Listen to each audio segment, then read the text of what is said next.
padre venía de una familia clase media baja, producto de que eran muchos hermanos. Él fue el que comenzó a trabajar a temprana edad para que el resto de sus hermanos pudiesen estudiar. Y es así como él ya a los 17 años ya estaba trabajando, mientras sus hermanos estudiaban en la universidad. Y él entra al aparato público, entra, me acuerdo, en un organismo público acá que se llamaba en ese entonces Lavaderos de Oro, y entra como cargador, cargando cajas, sacos. En esos años él ya, al año de haber estado trabajando ahí en Lavaderos de Oro, comienza a involucrarse como dirigente deportivo. Y de a poco, no solamente empezó a hacer su carrera como funcionaria, fue ascendiendo porque con el tiempo y con los años él llegó a ser jefe de presupuestos, y por el lado haciendo su carrera como dirigente sindical.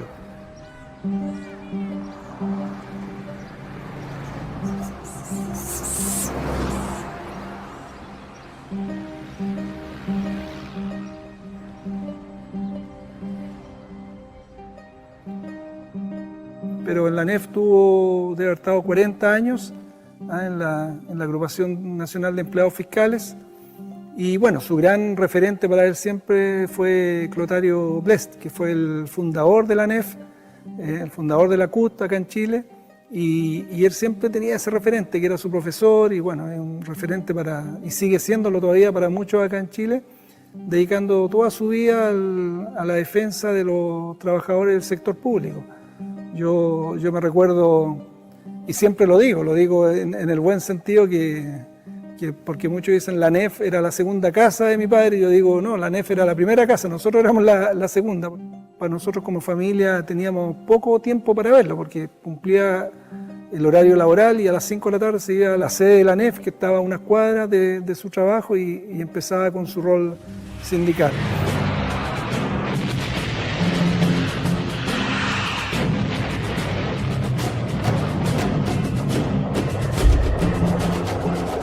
Llega el golpe de Estado en Chile, ¿no es cierto?, donde todos los actores políticos,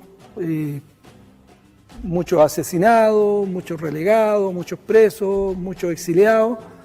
Por lo tanto, los que comenzaron a jugar un rol activo en Chile por la recuperación de la democracia y la defensa de los trabajadores y la libertad de este país fueron los dirigentes sindicales, los dirigentes sociales y sindicales.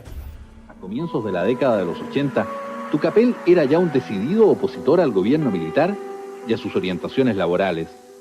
En medio de un clima con partidos políticos atomizados y organizaciones sindicales desmembradas, según muchos, este era el único hombre capaz de unir a las distintas corrientes de los trabajadores.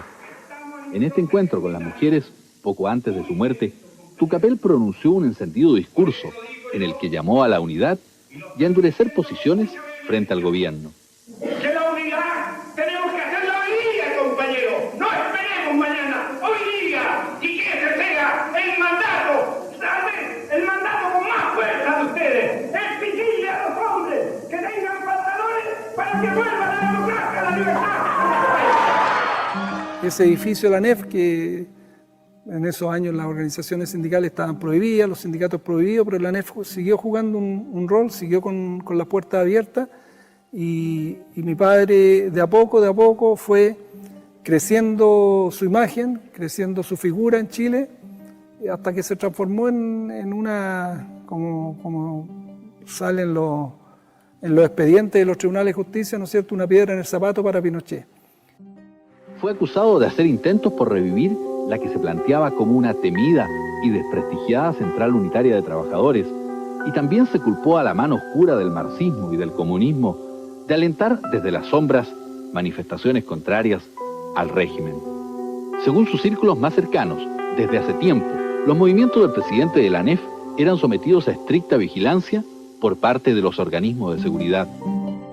Luchó incansablemente por la unidad, primero no solamente de los trabajadores, sino que él quería una unidad mucho más amplia.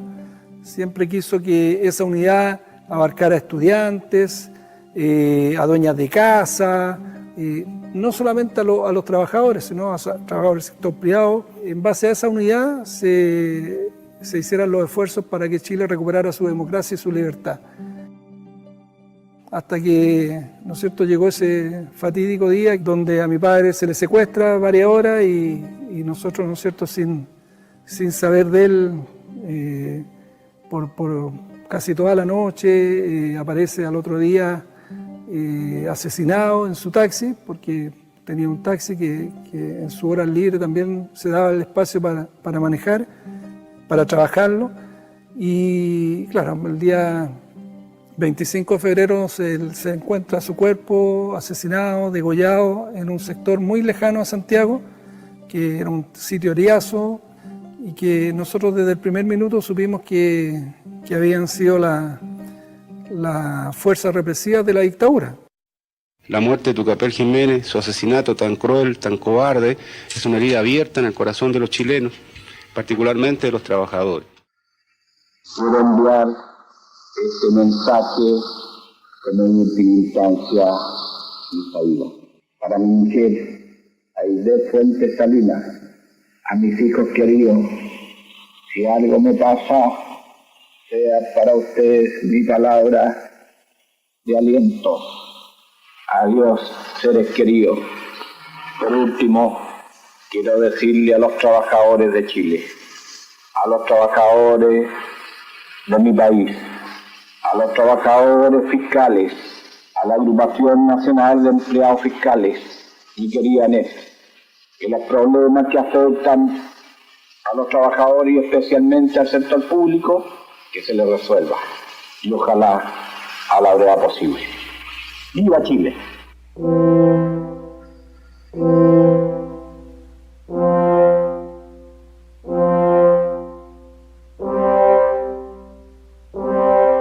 Mi padre, yo creo, si hay una palabra que lo caracteriza, es la palabra unidad. Él siempre buscó la unidad, cosa que hasta el día de hoy cuesta mucho entender, que es una frase tan corta, pero una palabra tan corta, pero que cuesta entender, que la unidad hace la fuerza, y hizo todos los esfuerzos posibles para que diferentes personas, diferentes dirigentes de distintas ideologías pudiesen juntarse, unirse para tener un objetivo común que, repito, era la recuperación de la democracia y la libertad para este país.